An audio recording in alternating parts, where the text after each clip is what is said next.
আসসালামু আলাইকুম বন্ধুরা, টিউববিপু থেকে সবাইকে স্বাগত জানাচ্ছি। আজকের এই ভিডিওতে আমি 2022 সালে যে ইউটিউবের অ্যালগরিদমটা রয়েছে এটা সম্পূর্ণরূপে নতুনভাবে এক্সপ্লেন করার চেষ্টা করব। বিশেষ করে এটা কোনো নতুন আপডেট না, বাট ডে বাই ডে ইউটিউবে কাজ করার ফলে আমরা যে এক্সপিরিয়েন্সগুলো গ্যাদার করছি, কিংবা আমি ইউটিউবে কাজ করার পরে যে এক্সপিরিয়েন্সগুলো গ্যাদার করি, মূলত একটা আইডিয়া হয়ে যায় যে কীভাবে ইউটিউবটা কাজ করে বা কীভাবে ভিডিও দিলে র্যাঙ্ক বেশি হয়, কীভাবে ভিডিও দিলে দ্রুত মনিটাইজেশন পাওয়া যায়, কীভাবে অ্যাপ্লাই করলে দ্রুত মনিটাইজেশন পাওয়া যায় সহ বিভিন্ন প্রসেসগুলো যেগুলো ইউটিউবে রয়েছে সেগুলো সম্পর্কে আজকের এই ভিডিওতে আলোচনা করার চেষ্টা করব। পুরো ভিডিও জুড়ে থাকবো আমি বিপ্লব সাইন ফ্রম TUBER। চলুন শুরু করা যাক।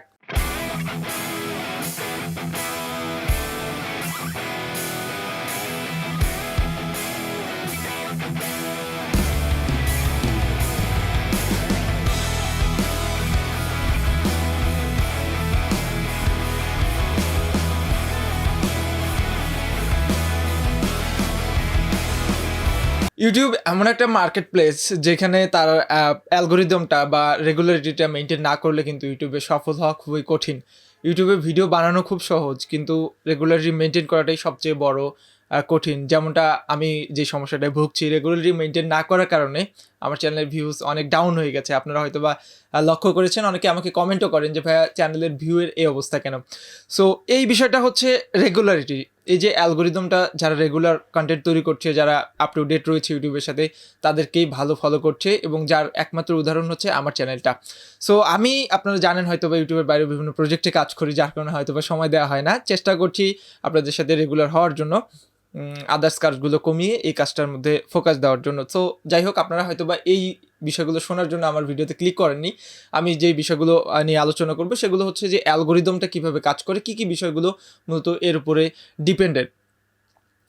সচরাচর আমরা যখন ইউটিউবিং শুরু করতাম, বা একটা সময় 2018 থেকে 20 সালের দিকে শোনা যেত যে ট্যাগ টাইটেল ডিসক্রিপশন ভালো করে দিলেই ভিডিও ভাইরাল হয়ে যাবে, এই ধরনের একটা বিষয় থাকতো। ট্যাগ টাইটেল কীভাবে দিতে হয় এগুলো নিয়েও আমাদেরকে অনেকেই নক করতো। আমার চ্যানেলটা মনে হয় 5-7 বছর আগের, তখন থেকে আমি রেগুলার 2-1টা করে ভিডিও দিতাম।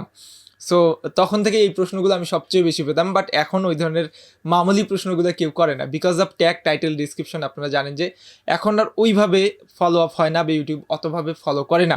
সো 2022 সালে এসে যদি আপনি ইউটিউবে সাকসেস হতে চান, ফার্স্ট অ্যান্ড ওয়ানলি একটা জিনিসই যেটা মাথায় রাখতে হবে সেটা হচ্ছে কন্টেন্ট কোয়ালিটি, আমি যেটা মনে করি।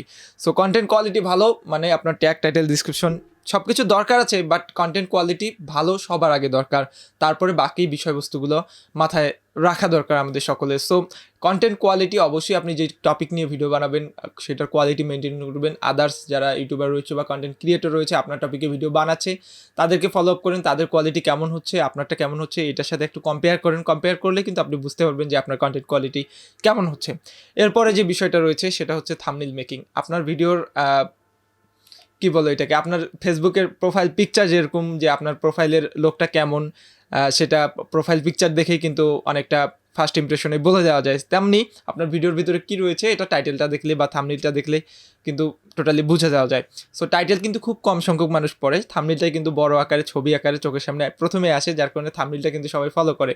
সো আপনি আপনার ভিডিওতে কি এক্সপ্লেন করেছেন সেটা থাম্বনেলের মধ্যে পরিপাটিভাবে যদি আমরা সুন্দরভাবে তুলে ধরতে পারি, আমার মনে হয় যে তাহলে সবচাইতে বেশি ক্লিক পাওয়া যায় থাম্বনেলে, যেটাকে আমরা ক্লিক বেট বলি। সো আপনার থাম্বনেলটা যদি ক্লিকই হয় তাহলে অবশ্যই আপনার থাম্বনেলটা মানুষ ক্লিক করবে, বা পছন্দ করলে ক্লিক করে দেখতে চেষ্টা করবে ভিতরে কী আছে। তারপরে যদি ভিতরে ভালো কিছু থাকে তাহলে মানুষ পুরো ভিডিওটা দেখবে।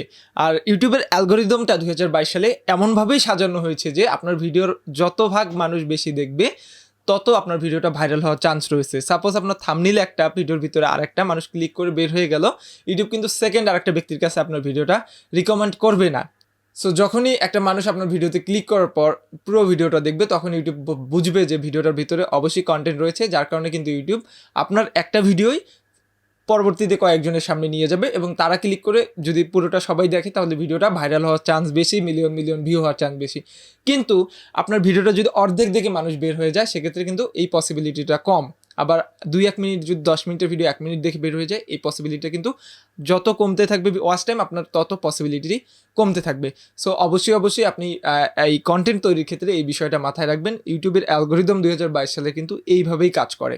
সো আই হোপ যে আমি শর্ট এই ভিডিওতে আপনাদেরকে এই ওয়াচ টাইমের অ্যালগোরিদমটা বা মূলত ভিডিও ভাইরাল বা চ্যানেল র্যাঙ্ক হওয়ার পিছনে কী বিষয়বস্তুগুলো কাজ করে এই বিষয়টা তুলে ধরার চেষ্টা করেছি এবং বোঝাতে পেরেছি। তারপরে যদি কোনো প্রশ্ন থাকে অবশ্যই কমেন্ট বক্সে করবেন, আমি পরবর্তী কিউএনএ সেশনে আপনাদের উত্তর দিয়ে দেওয়ার চেষ্টা করব।